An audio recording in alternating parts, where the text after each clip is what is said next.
No, I haven't been talking about it. Jim, let me say something.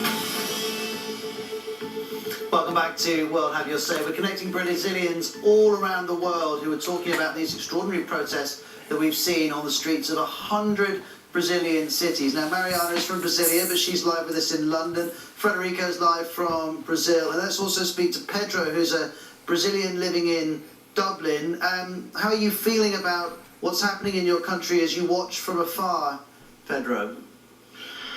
Well, I feel that this is long overdue. I am, if I have to choose in between what was, the situation of Brazilians before this and now with this, this widespread civic movement, I have to say that this is better than the apathic and I would say complacent position that Brazilians have been through for decades of just, I would say, debacle and mockery by the political elite. And political elite, I say without any political, I have no political affiliation in Brazil when I say that. I just believe that we had enough. I'd like to hear what my colleagues have to say about that, actually, about if anybody here still believes in any kind of a political party in Brazil and how they feel about them. Well, Frederico, is there a political party who you support? The Green Party. I really like the Green Party, and I don't believe that we can afford to say that we don't believe in parties and or to not to vote, because if we do so, we will be saying goodbye to our democracy. As I said before, we need to believe in it. When we say that we live in a democracy, it means that we have, yes, the power through our representatives. So we need to believe in them, and if they're not doing their job, well, we need new representatives.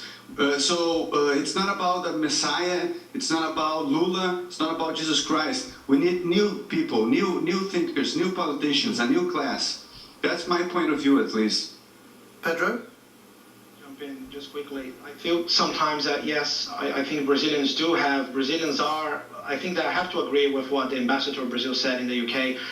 Brazilians are a happy people. They are quite optimistic, considering other circumstances. But sometimes I feel like a Brazilian that is when voting for politicians, we have to, it's like choosing manure and which one smells the least, That's the way it feels, in my opinion. What do you guys think? Mariana, let's bring you in here. There's so much anger towards the political class, but that can't be changed overnight. So how should those of you who support the protests go forward now? Well, first, stop the PAC 37 amendment. We'll treat people fighting for democracy treated as terrorists, something that hasn't been raised yet in the program. I think that's the first, to see the population that have the right to say what they feel. The clash of the World Cup with the elections in Brazil is also a very strong point, because it kind of takes the attention a bit.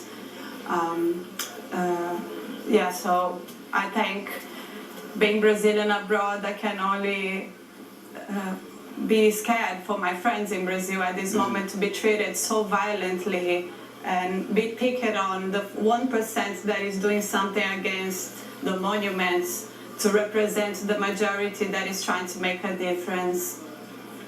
I agree with Mariana, actually. I was heartbroken this morning when I saw the news of vandalism in Rio. I mean, I'm from Rio, and it hurts me to know that there are people out there who believe that violence, looting, and depredation of public property would add any value to the civic cause. I mean, money that should be used for education, health, and security will have to be used instead to repair the damage. And now we're hearing about people throwing rocks at FIFA delegation vehicles and trying to invade the hotels where they're staying. This is absurd.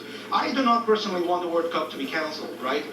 It would be a disaster for the country if it comes to that, not only to its image, but financially as well. I think that we have here's an opportunity to tell Brazilian government and FIFA that we are being they are being closely watched by us now, and we want the profits of these events to be used for what it really matters, right? Health, education, and security. And we had enough of politicians stealing our money.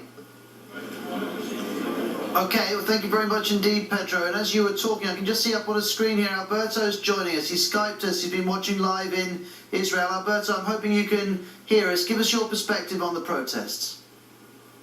Hi. So I think the protests are a very nice thing to be happening at this time. So Brazilians can get visibility and can really express themselves about what's going on there, right? It's just a shame how politicians in Brazil do things for ages. It's not something new. It's actually a shame that Brazilians didn't do that before. But still, I don't think it's the time, or I don't think it's right actually to cancel the World Cup or something like that. First of all, I don't think that's going to happen. It's too much money already. You know, people got loans to build all those stadiums. So I don't think that the World Cup is not going to happen. And I don't think that is right, because most of the Brazilians, they never flew abroad. They don't have the opportunity to go to a World Cup anywhere ever. And that's the lifetime opportunity. And I'm going to jump in here, Alberto, just because we're right up on the end of the programme, but thank you very much for getting in touch. Thanks to Pedro, Mariana and Frederico.